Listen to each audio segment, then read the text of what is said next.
Hi, good morning, everybody. As you know who I am, Roman, right, Director of Commercial Service or Commercial Projects or whatever it is today or tomorrow. I saw that there's been a huge need for covering DOAS units as a whole for our company for a while now. And so today's class is not about going through the technical service side or the wiring diagrams or the control protocols of these types of units. I'm just going to break it down into a very bare bones basic understanding of what a DOAS system is, so that when you guys are out in the field, you can easily identify what it is and where they're at, what they're supposed to do, what they're designed to do, so that you guys can troubleshoot and service them out in the field.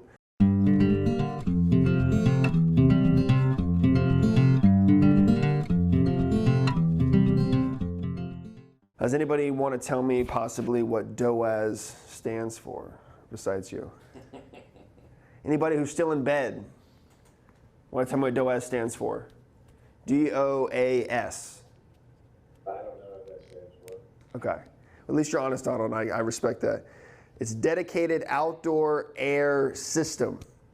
So when we talk about a dedicated outdoor air system, we're talking about a unit that is designed to bring in 100% fresh air all the time. That's literally its only job. Where you're going to see DOAS units is you're going to see them on medical facilities, you're going to see them on assisted living facilities. You won't see them a whole lot in residential applications unless we're talking really large commercial projects. For that aspect of it, DOAS units, they're fairly large, right? From the outside, looking at a unit like this, it looks like a rooftop unit, does it not? Right? So how do we differentiate between what a package unit, if it's a package unit or if it's a DOAS unit, right? And you'd have to break down the individual components of an actual DOAS system. So we say we're talking about a dedicated outdoor air system. We're talking about, a packaged unit, and not always packaged, which we'll cover that other aspect of it. It has several key components to it that make it a DOAS system. Anybody want to tell me what they can see in this picture that they want to call out that they can see? Evaporator coil. Evaporator coil, yes. Desiccant wheel. Yeah, so this one is very customized, and we'll get into the desiccant wheel side of things, but for the bare basic, right? Just tell me what the basic components that you see, that you understand and that you recognize, right? We're not trying to dive into any of the crazy complexities that go with DOAS systems. We're just trying to understand what it is that a DOAS system is and what it's designed to do, so that when we go out in the field, we know that, one, first of all, I'm not working on a package unit, or a split system. I'm working on a DOAS unit, but also, what are each individual components and what are they supposed to do in that system? So, an evaporator coil, yes. So I will mark here. Anybody else? Come on. Well, you said, yeah, desiccant wheel, we'll cover that. Condenser fan motors, right? Because we have a condensing coil. Let's go ahead and just color this one. On a DOAS system, you'll see that we have usually 3 coils. Sometimes it's 2, but it's 3. Can anyone tell me what possibly that third coil is? Reheat. Reheat, yes. Does anybody know what a reheat coil is? It's kind of in the name. Well, so yeah, we'll get there. It is for dehumidification. So when we talk about a DOAS system, think about what its purpose is, right? What do we know about outside air, especially here in Florida? It's wet. It's humid, right? How do you take something that is hot and humid and just blow it directly into a building and have no consequences, right? You'd have to have a specialized system, a DOAS system, right? A DOAS unit. I say DOAS system, that's just, adding the second word at the end a second time. When you have a DOAS unit, it has to be designed to actually handle all of that humidity, but also those high temperatures without actually causing issues within the space. So when we talk about the setup here, when you open the panel on a DOAS unit, you're going to notice first right off the bat, you usually will have 3 coils. Sometimes you'll find that a DOAS system actually only has 1 coil, and it's usually 2 stages, right? But it's an interlaced coil, so it's usually front of the coil is one stage, back of the coil is a second stage. They're usually never stacked because that just causes issues where air will bypass the cooler coil in an application. Usually they're interlaced, so you're not going to be able to separate them at any point in time. For most applications, though, they will be separate coils, or there'll be a block coil where you'll see the front half is clearly, with the refrigeration rows, is one circuit, and the other side is a second circuit. The second thing you'll notice is you have a reheat coil. So when we talk about that humid air, what do we have to do to lower that humidity? What do we have to do to make sure that we don't blow all that humid air into the actual building? Dry it out. We're going to remove it, right? Got to do something with it. So that's what our cooling coils are for. Right? But the thing about DOAS systems, we have to think about not only what are they designed to do, they're designed to bring in 100% outside air that's hot and humid, but also what is their purpose, right? When we build buildings and we build them tight, what's something that every human being needs, right? Oxygen. Where do you get oxygen? Outside, right? So when we look at these medical facilities, when you look at these assisted living facilities, we have a lot of different mechanical codes, especially for Florida, when surrounding medical facilities, that require us to bring in so many air exchanges per hour, right? And that's because of the volume of people that go in and out of that building, the way it's designed, and also the quality of air within that building, right? They want to ensure that it's fresh, right? I hate to use the word fresh for outside air because it's not always fresh. But it's full of oxygen, right? We're trying to get rid of that CO2. So we talk about a DOAS system. It's not designed to cool a bathroom. It's not designed to cool a waiting room. It's not designed to cool a hallway. It's designed to bring in fresh air into the building and also possibly remove it at the same time. Usually there's a bunch of different types of systems. So let's break that. Let's back it up some, right? So we've established they look just like package units, but they're not package units, right? And the reason we can easily determine that is, one, by the coils, the amount of coils, but also you'll notice too on this unit, it doesn't have, in this picture it doesn't really display it correctly, but it doesn't have a return air, right? There's no return air on the unit. So when you open up that return air section and you look down, you're going to see metal. You're going to see a block-off plate. You're going to see that there's only just a giant opening in the back of the unit, maybe with dampers or modulating dampers on it, with filters. That's going to tell us that there's 100% outside air unit. So you've got your coil configuration, you've got your 100% fresh air, right? Because that's the only way that it can bring air into the building. Because, come on, we're talking about air conditioning here. You have to have a medium to transfer this temperature, right? Air. Because what else is in this unit that is in every other unit? Looks like there's a blower. There we go. We need air, right? So we talk about a makeup air unit. We talk about the coil configuration. We talk about that it's designed to bring in 100% outside air. We've talked about how the outside air is hot, it's humid. Its design purpose is actually to bring in outside air and dilute the concentration of CO2 in the building in a lot of different areas. And we've established that it's not designed to just cool a space. It's designed to discharge what we call a neutral temperature air. If anybody had to guess what a neutral temperature is, just off the top of your head, what would you think that is? 80, 50? 72. 72. I like that. It's a good number. 72 degrees. So your neutral temp design for discharge air out of a DOAS unit, out of a makeup air unit, whatever it may be, should be around 70 to 72 degrees. So we talk about all this hot, humid air, because we're in Florida, and let's be honest, it doesn't matter what time of day it is, it's hot and humid. That's coming into this unit, right? And I drew this backwards, so that's actually my mistake. How do we get 70-degree air, but also remove the humidity and also bring that temperature down at the same time? Right? Do we just cool it a little bit? Does anybody have any guesses or want to take a stab at it? I mean, the answer's on the board, if that helps. Reheat coil. Reheat coil, yeah. So if you've got 95-degree air coming in at, let's say, 80% humidity, we need to tackle these at the same time, right? Bring those down. But I can't just have a 70-degree coil and expect to discharge 70 degrees and also bring this number down, right? In order to remove water from the air, we have to get it to do what? If it's a vapor, we have to turn it into a liquid.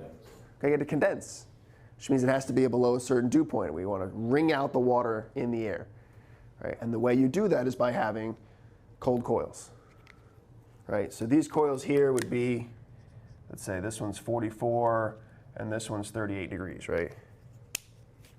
So we take this hot air that comes into this unit, 95 degrees at 80% humidity. We hit it with some ice cold coils, right? And that water is just pouring out of that drain. Pouring, 24/7. What temperature do you think that air is coming out of this coil here, this last coil?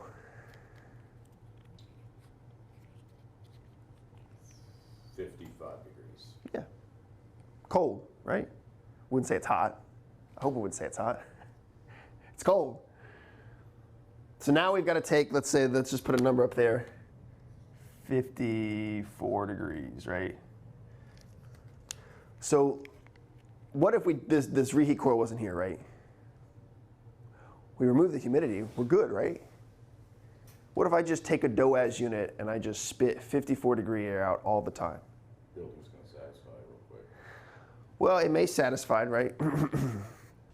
But what other issues do we have when we take a unit and we just run it? And these are big units, right? So we're talking 6 tons to 140 tons. That's how big these units are. That's how big they make them. Hallways. So when we talk about DOAS, right, we talked about reducing the concentration of CO2 in a building, so it's going to dump into patient rooms.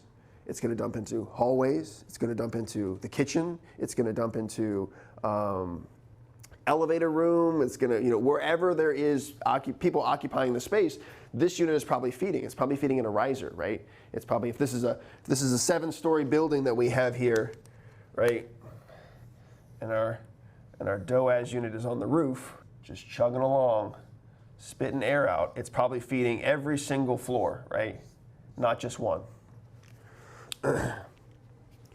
So if we sit there and we're discharging 54 degree air, sure, we've maybe removed a good amount of moisture from the air. But what happens when we take a unit like this, when you already have cooling units, right? So this isn't a unit that's designed for cooling. You have other units, right? So this is your DOAS system, but you're still going to have, let's say, package units that also feed cold air to that space, or hot air, depending on the season. Like you said, they're going to satisfy, right? And this is going to start doing all the work. And then it's going to start overcooling the space. And then it's going to get colder and colder and colder. And some of you guys have been in customers' homes or even facilities where they keep the temperature at like 65 degrees. And what do you see happens?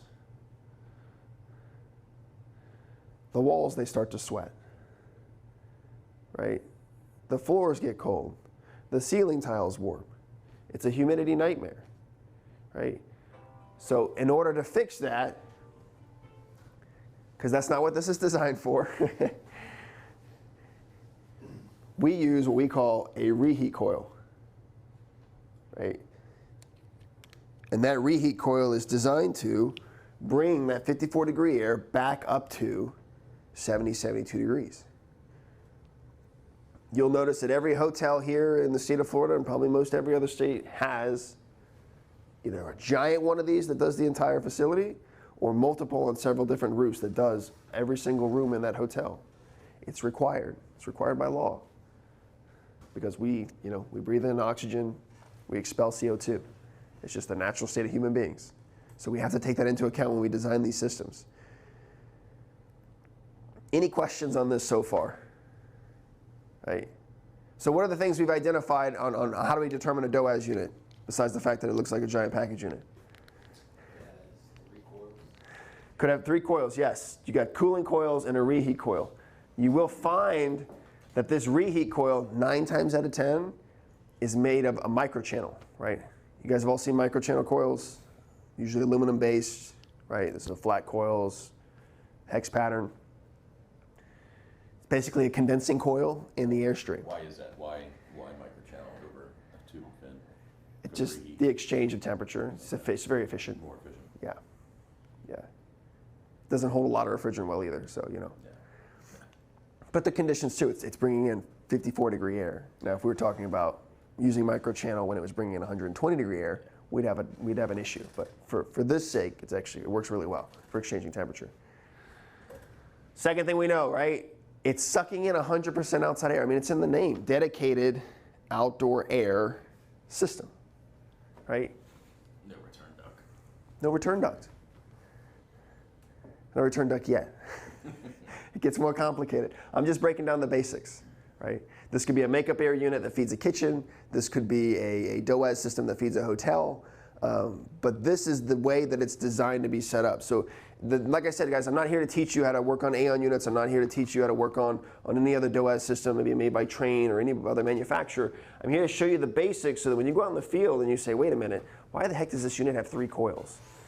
You know that you'll by this class, you'll know that you're not troubleshooting a rooftop unit, you're troubleshooting a DOAS unit. Or at least you can identify, hey, these are your cooling units, right, for the space. This is your outside air unit. Why do we need to know this? Well, one, because it's our job.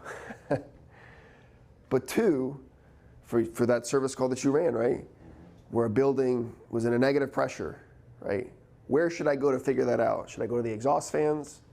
No, it's this here, this unit here. If the space has high humidity, and I've checked all the split systems and I've checked all the package units and everything's cooling great, but the space still has high humidity, this is where I go, to my DOAS system, right?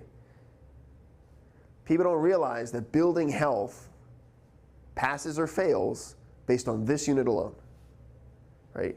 Sure, we can have cooling issues. Sure, we can have undersized systems or application design flaws for that building. But if it's an existing building and you're 3-4 years down the road and then you're having issues and they're humidity related, they're pressurization related, it's either overpressurized or underpressurized, 9 times out of 10 that commercial building has a DOAS system, and you should be looking at that.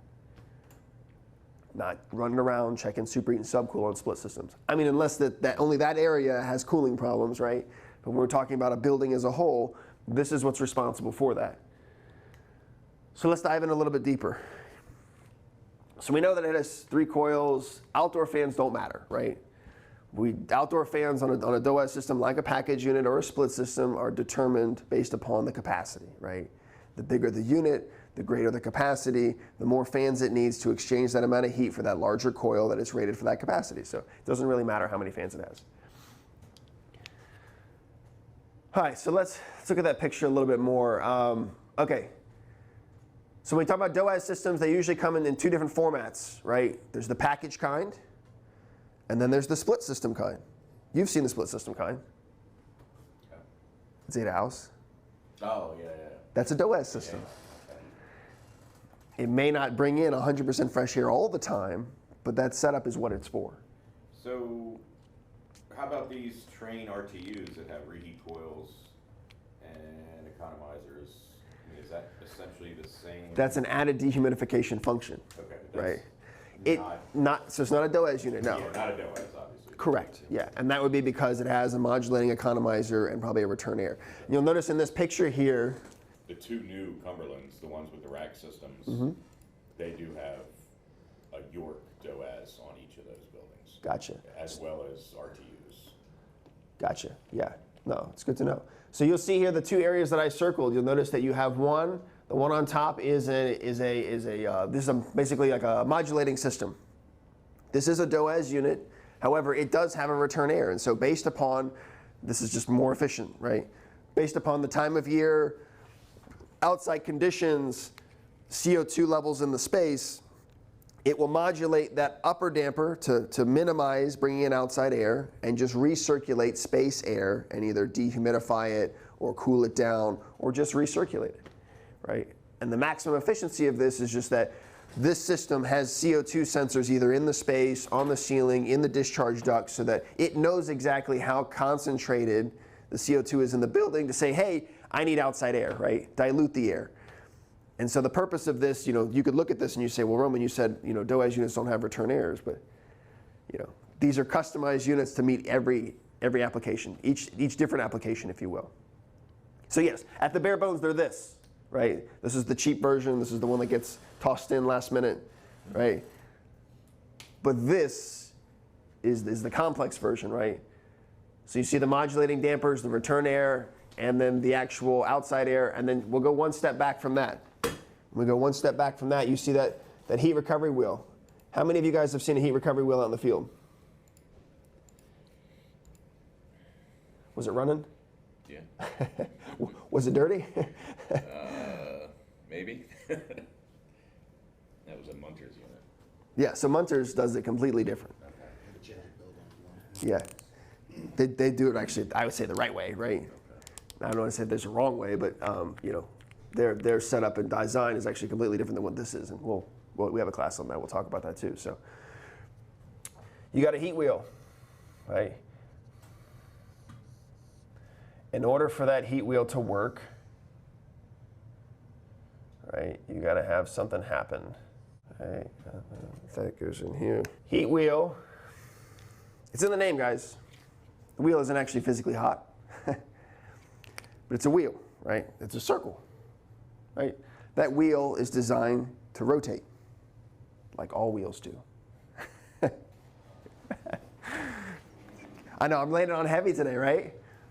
There's typically a motor down in the bottom right-hand side that's built into the frame that has a belt on it. That belt goes around the circumference of the wheel. As the motor rotates slowly, the wheel turns, right? Sometimes those motors are variable speed, and they'll actually speed up or slow down based upon energy efficiency, right? They're seeing all these conditions, and they're saying, hey, I don't need to spin as fast, let me spin slower. It's more efficient. No, I need to spin faster because it's more efficient, right? And it'll do that. Some, they just run constantly, right? It's just your standard 3-wire motor just spinning away with a capacitor, right? The purpose of the heat wheel, it's made of like a membrane material, right? Think of like a filter. It's essentially what it is, except there's no actually blockage, it just passes through. What it's designed to do is on a system that has a heat wheel, there's also an exhaust fan. And so when we talk about bringing in 100% outside air, we can't just blow our buildings up like balloons and not expect them to explode, right? That air has to go somewhere. So on the unit that I had before, this is by itself, and then there's typically, you know, an exhaust fan, right? Little mushroom cap, right? That goes to each floor, that sucks out air out of each bathroom, whatever it may be. You know, that was the system before the heat wheel. It's a very inefficient, cheap way to design a building. They're out there. Probably more common, if you will. However, you can get it as a package deal. And so what will happen is there will be an exhaust fan down here, right? That's designed to blow the air outside. And so what it'll do is this duct here actually connects to your outdoor air unit. So we get rid of our fan, and this exhaust duct actually comes up to the bottom of the unit, and it spits out like that. And so what happens is this unit has a variable speed fan motor on the exhaust. We call this powered exhaust, just so you guys know. This is a DOAS unit with powered exhaust. You'll notice it because when you go on the roof and you look at the unit, you wonder why cold air is blowing on your feet. It's not because the unit has a leak in the curb and it was set incorrectly. It's because there's a bunch of flaps on the side that are flapping open where cold air is blowing out. That's the powered exhaust running, right? So if we've got a DOAS system that's bringing in 100% fresh air, we also, with the system set up like this, are bringing out a small amount of that back outside. Maybe we keep the building in a positive pressure. Maybe they didn't set it up right and they keep it in a negative pressure, right? That the fan runs faster than your supply fan, which is a problem. But let's back up to the basics. This is a heat wheel, right? We talked about how it rotates. Why does it rotate? You've got, that's it. You got it. That's it. So the hot air here, 95 degrees, comes to this, right? So what happens to this heat wheel? Heats up. Yeah, it's 95 degrees. And then it rotates down. And what is my building temperature?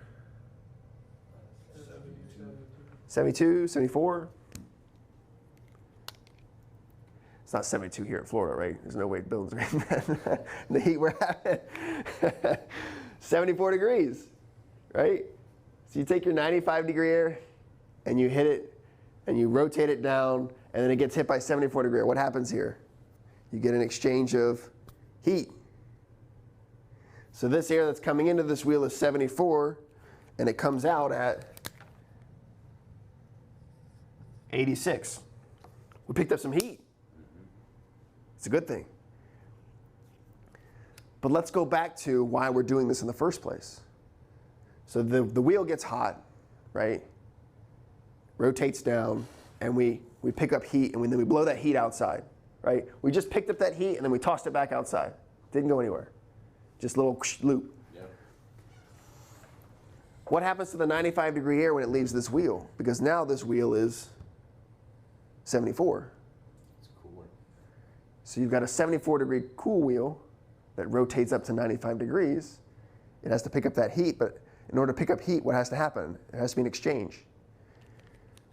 Right? So you get your 95 degree air that comes into the wheel, and then let's say on a really good day, which is kind of stretching it, it comes out at 86 degrees. Right? I just dropped my outdoor air temperature by 9 degrees, and I literally just moved a wheel. I spun a wheel. I mean, there's a little bit more to it. Obviously, I've got a fan running, and I've got another fan running, so that's using electricity, but that's the basic premise of a heat wheel. We call it energy recovery, right? I'm not having to move any refrigerant. I'm not having to condense any refrigerant and then boil it off and then condense it and then boil it off and run a compressor. No, I'm literally just spinning a wheel that's designed to pick up heat efficiently. And some of these wheels are designed to even grab some moisture, which adds to the efficiency. It's the ERV side of it, right? So it's not a dehumidifier, but you can see here, it kind of takes the peak off of it, right? It's not crazy hot anymore. So we recover some of that energy. So you get the 95 degree air, it comes out at 86 degrees. Now my coil doesn't have to work as hard to bring that temperature down, right? It doesn't have to spend as much energy to knock that extra degrees off because we got 9 off, just have a little bit more to go. That's the purpose of the actual, the heat wheel, energy recovery wheel, whatever you want to call it, right? That's its main purpose. Now this system will modulate based upon outdoor air temperatures, so it's not uncommon in the shoulder season or in the winter season to not see it running, because remember this unit is, 9 times out of 10 it should be running all the time, because most people set it up that way. But there are more advanced units, the newer units that you'll see out there, where it will stop and start this wheel based upon what it sees on the outside conditions, indoor conditions, demand for that maximum energy efficiency. And the only way to tell that, sure, you could check voltage at the motor, right? The only way to tell that is if you hook your laptop up to it, right? Hook my laptop up to the control board and say, hey, are you telling me that the energy wheel should be running? And you'll see energy wheel on. And you look at the wheel, and it's not spinning, and you're like, well, there's a problem. The board thinks it's on, it's not on. But 9 times out of 10 here in Florida, because these units get used and abused and not maintained correctly, because there's not a lot of education out there, or at least not a lot of people getting educated about it, this should be running pretty much all the time, right? At least the ones that I've seen here in our market in Central Florida. All right, so we've covered powered exhaust, we've covered energy wheel, we've covered the 3 coils, right? Fans, all that good stuff like that. Let's get into the really good stuff. Any questions so far? It's a lot, guys. I know I am throwing a lot at you, but the premise behind this is, remember, to show you the basics of what it's supposed to do, why it's supposed to do it, so that when you go out in the field and you start troubleshooting it and you start looking at it, you understand, hey, remember Roman told me the air coming out of this unit should be 70 degrees. Why is it 54? Is my hot gas valve not open? Is it not calling for hot gas? Are we not reheating my air? Did someone set it up incorrectly? We had a job in Miami, hotel, 5 years old. Every single DOAS unit on that building was set for 52 degree discharge air. Hallways are sweating, wallpaper's peeling, always had issues. So the air coming back into the building Yep. was 54 degrees. 54 degrees. Really? 8 units like that. It's a big hotel by Miami Airport. Just running, 4 years, 54 degree air. That hallway was cold. Ice cold. What kind of refrigerants typically are you seeing in these? 410A. 410? Yeah, I mean, unless you find a dinosaur out there. But hey, remember, when we live in the commercial realm of things, things don't usually last as long as they, there's a reason our commercial warranties for most of the manufacturers are 1 year, and that's just because sometimes, most of the time, they get used and abused. That or they're designed to run 24/7, and when you run a unit 24/7, its life expectancy does shorten. Sure. You can have schedules set up on this with the control boards, but 9 times out of 10, no one sets them up correctly. And so that customer with a hotel with the 7-8 DOAS units running at 54 degrees, 52 degrees, we go out there, and they've replaced a compressor on one of the units 4 times, right? This unit has nothing but failed compressors. It's garbage. Right? That's usually what the conversation. That's how the conversation usually goes.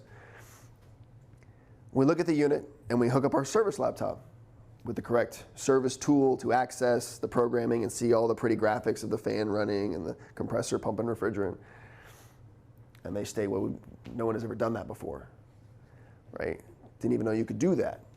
And we come to find out that on every single unit on that roof, the reheat to tell the board that it had reheat was checked off. It was a feature that when someone commissioned the unit, because these units are very customizable. I mean, how could they not be customizable? Look at it. There's a lot of parts, a lot of pieces, a lot of control that has to happen. When someone commissioned it, they didn't commission it correctly, and they forgot to turn the reheat portion on of the unit. So the unit didn't even know it had the coil. It thought it was just a straight. I'm running, that's it. We turn the reheat on, set the discharge air temperature to 70 degrees, and boom, hot gas. And ever since then, they've been extremely happy. Humidity dropped way down in the hallways, temperature's neutral temp. These aren't designed to cool spaces. These are designed to just treat that outside air. So let's get back to the other part of that story that's kind of concerning, right? The 4 compressor side. Has anybody seen this compressor before? Yes. Yes. Okay. This is what we call a digital compressor. Or That's the Aeon compressor. a digital, well, so Aeon doesn't make it, Copeland makes it. Well, yeah, but that's what we see in the Aeon. Correct. at DOAS.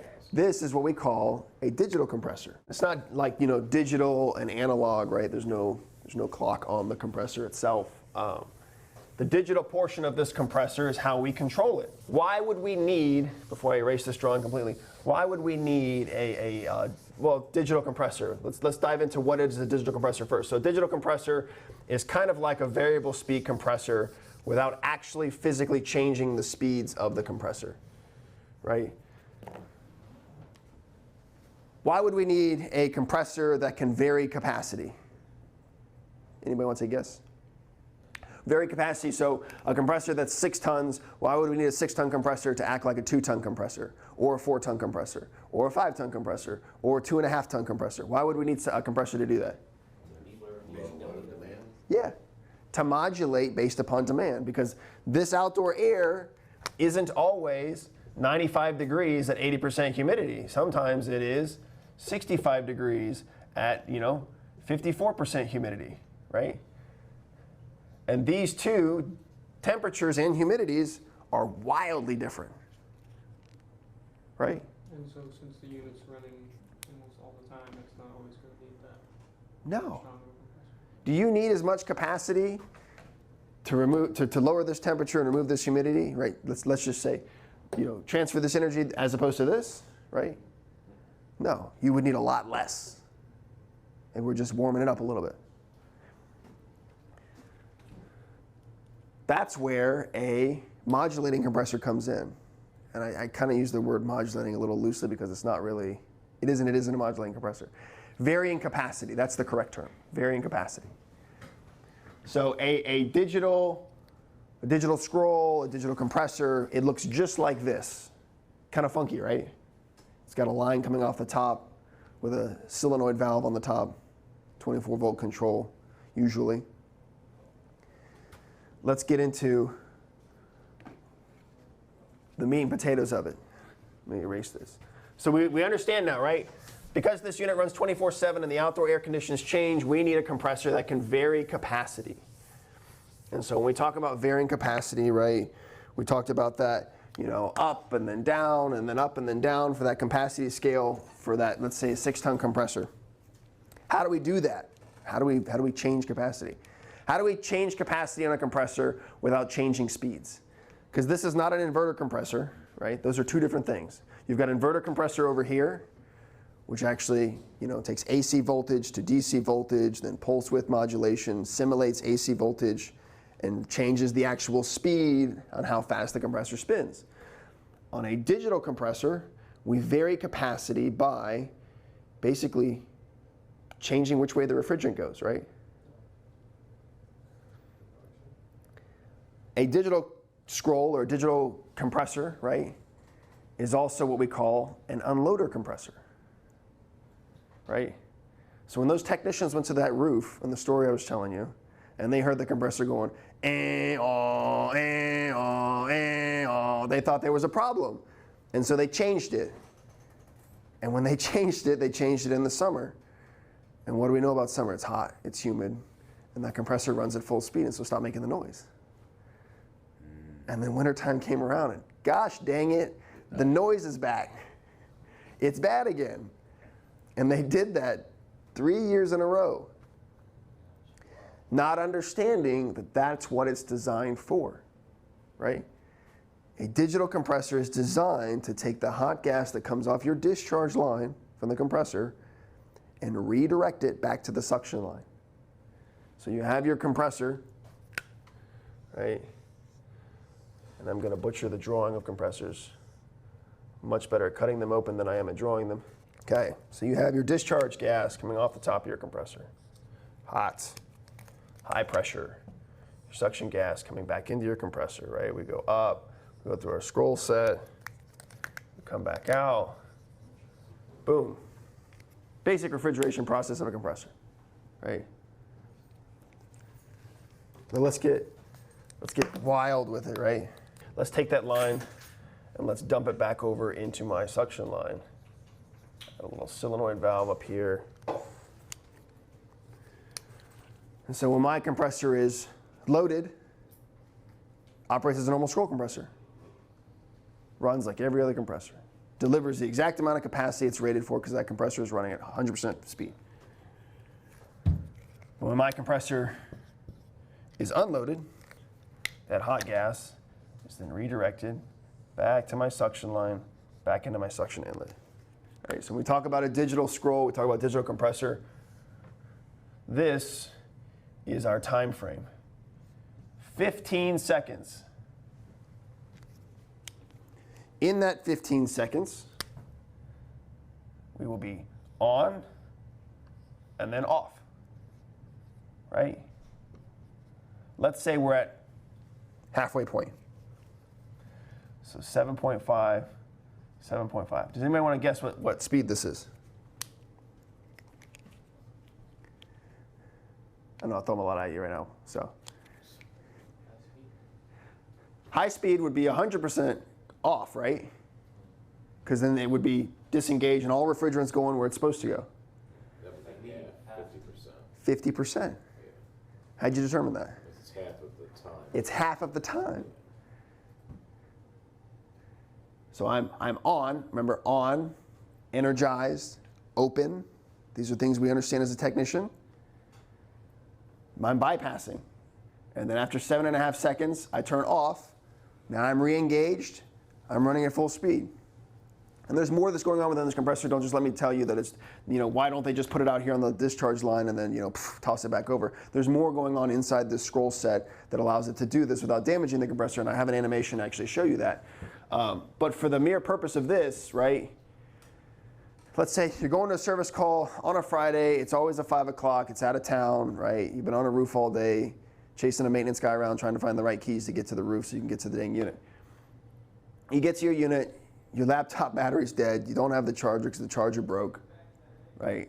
And you're trying to troubleshoot this unit, but you can't figure out what it's doing or why, and you want to determine the speed of a unit. Pull out your watch or your phone and time it. Every 15 seconds, you're going to get on, off in a sequence. And it may be a short time period, right? We might have this not saying you have to do this for every single time, but it's important to understand as a technician what's going on within that compressor. Let's say the on portion is only, 1 second, and the rest of it is off. What do we know about that? You don't have to give me an exact number. Actually, it's running high.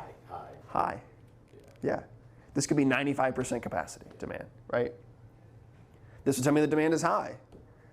If the roles were reversed, and let's say that it was 14 seconds on and 1 second off, then the demand is really low. But I would determine that using my ears, right? Or you can use your multimeter if you want to. I'm going to speed this up a little bit, but you can see here the increments, right? Differences in capacity, loaded, unloaded. Here's the animation of that. This is normal, running, right? Compressor is modulating. Oh, solenoid engages, it pops up, redirects hot gas up and over through the top section of the compressor back to the suction line. Then high pressure pushes it back down when that solenoid closes, and it re-engages again. So this is at the heart. So if you see a compressor that looks like this, right?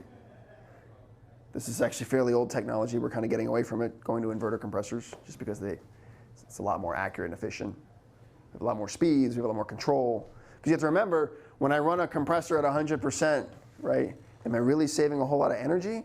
No. This is an inefficient way to vary capacity.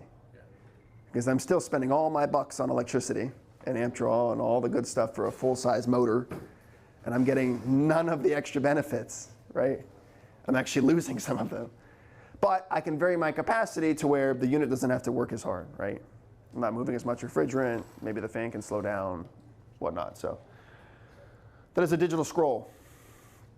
When you get in a digital scroll, you're going to find that it has a digital controller. This is the Copeland Scroll digital controller. A lot of guys have changed this out thinking it is bad when it is not bad. You'll notice that on the end here, right here, there are LED lights. The controller is somewhat smart. Wouldn't say ridiculously smart, but somewhat smart. You'll notice here also, you've got these holes here. Anyone want to tell me what these holes are for? Yeah, what are they for? Testing voltage. No, your compressor wires are through there. Oh, is that like a phase monitor? Not even a phase monitor. The digital compressor controller is looking for amp draw, rotation, amp draw, all the good things that we need to operate a compressor correctly. Why is that important? So let's say here we got our compressor. We got our contactor, right? We got our wires that go back to our compressor to run our compressor, and we have our controller,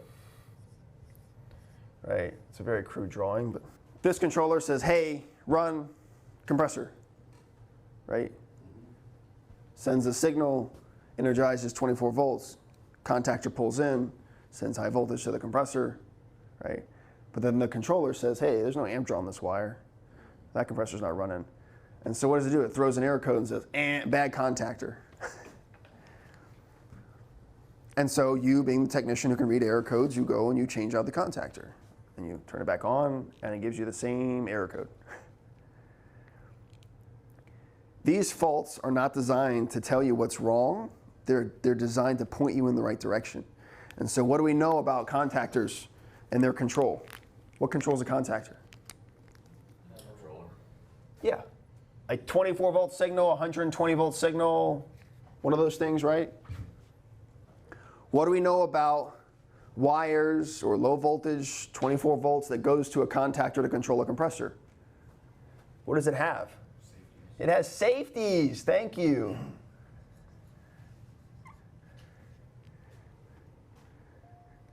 So when I look at the error code here and it says that my contactor for my digital compressor is bad, right? Instead of changing out the contactor, what am I going to do? I'm going to check my safeties. And when I do, right, because you got your high pressure, low pressure, I added some extras that probably don't exist. Sure, yeah. We go through here and we go, yep, that one's good. And you go, nope, that one's off. And I put my gauges on and I realized the circuit's completely flat. I've been there before. Trust me, on digital scrolls, it happens more than I want to admit here.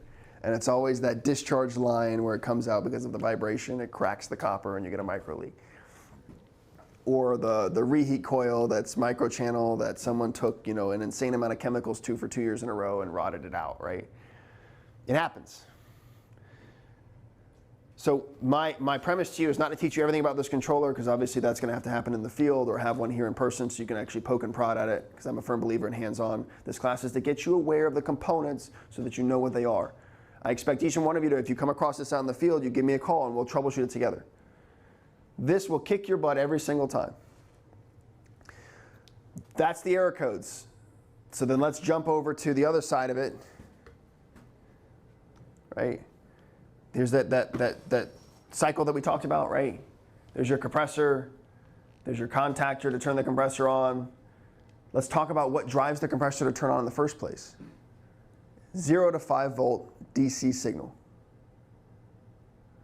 So my main control board for the system says I need 20% capacity, so it sends a DC signal to this controller, to the Copeland controller that we're troubleshooting. And then it says, okay, I need 20% capacity. Turn compressor on, open solenoid valve every 8 seconds, 20 seconds, every 10 seconds. Well, not 20 seconds, but you get what I'm saying. This controller does all that. It gets an input demand signal, turns on the compressor by turning on energizing the contactor, 24 volts contactor, turn on, modulate my solenoid on top of the compressor. That's it. It looks at suction pressure, it looks at your safety, stuff like that. But that's the bare bones basic of this control of this system. So if the error code is no demand, and I go to my demand terminals on here and I check with a multimeter with the DC voltage and I check it and it says 0 volts DC, well then yeah, the controller's not bad. It doesn't have a demand. Let me check the control board that's supposed to turn it on. What's wrong with that? Okay, it has an error code. Let me troubleshoot that. It's not the controller that won't turn the compressor on to cool the system. It's the demand signal that it's not getting. That's the importance of this, understanding what to look for in the field, but also what drives this. And here's that voltage scale. Anything below 1.4 volts, the compressor is not going to turn on. As it goes up in voltage, the DC voltage is on the bottom there, drives those compressor speeds. And I'll give this to each and every one of you. Okay, and last but not least, because we only have a few minutes, let's talk about the hot gas, because this is another one that we dealt with recently. Talk about your compressor really quick. It comes off and it goes to your condensing coil, right? But also it has a way to go to a reheat coil, right? Reheat,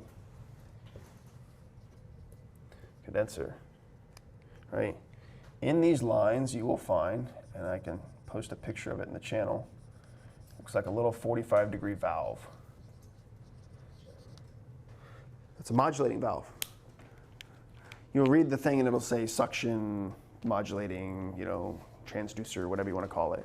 It's actually just a modulating hot gas valve. So it's a really big valve designed for a larger line that modulates. Because how do we get hot gas to go here, right?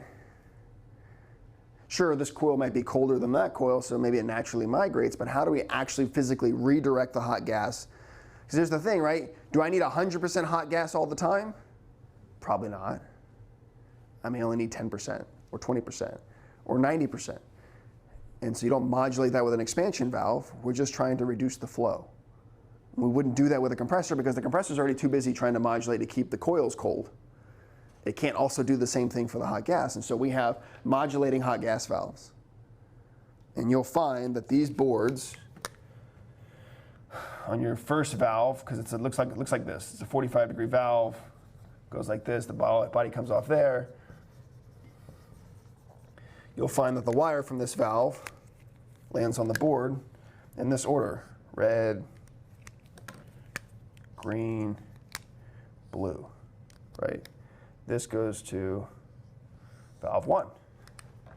But then you'll notice, in a weird way, when you look at your other valve, it's wired the exact opposite. Does anybody know why that is? Spin in a different direction. Yeah. Because what do we know about this?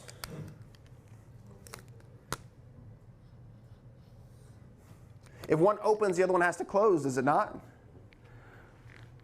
So when we're troubleshooting these valves, when we're going off on high pressure, right, maybe one of these valves is stuck. Because when this one closes, this one's supposed to do what? Open. This is 20% closed, this should be 80% open. If this is 20% closed, this should be 80% open. So the wiring is reversed so that when one drives open, at the same time it drives the other one closed, so they mirror each other all the time. This is important to notate when you're troubleshooting these units because you'll get a high pressure air code because this got stuck. It's not calling for reheat. Where the heck does that hot gas go? Absolutely nowhere. And it hits 680 PSI and the compressor turns off in a matter of seconds. And you say, well, how would I test that? You turn the unit off, turn the unit back on, put your hand on the valve and feel if it's modulating or not, right? Or check flow. What do we know about, what do we know about restrictions? Check temperature differential. Temperature correlates to pressure, right? I have a huge temperature drop across that valve. It says my condenser coil is running at 100%, my reheat's off. I've got a 40-degree split across this valve. It's not open. So this is the other hang up with DOAS systems that you're going to run into out in the field service-wise. It's just these are issues too. Outside of the compressor control, outside of all the additional features in the unit, All right, that's a very condensed 1-hour service class about DOAS units, how to recognize them, what they look like. They come in different flavors. You're going to find all sorts of weird, crazy airflow sensors, CO2 sensors. I mean, you name it, there's a unit out there with it in it that you have to troubleshoot. So don't get thrown off that, oh man, I don't know what I'm doing. It's just extra accessories. They all have service manuals, they all have installation manuals that show you how to troubleshoot them. And 9 times out of 10, I've probably come across it already and I can help you with it. So, all right, that is it. We are out of time. So hopefully everybody enjoyed that and we will have some more like this. Thanks for watching. If you're willing, give this video a thumbs up and drop us a comment. Don't forget to hit that bell icon to stay updated with all of our future videos. And as a quick reminder, HVAC School isn't just a YouTube channel. Dive deeper with us at our main website, hvacrschool.com. Curious for more knowledge on the go? We've got you covered. Tune into the HVAC School podcast, available on all your favorite podcast apps. And while you're at it, join our thriving Facebook group. Also, don't miss out on our free mobile applications available for both iPhone and Android. We're all about community. For techs, by techs.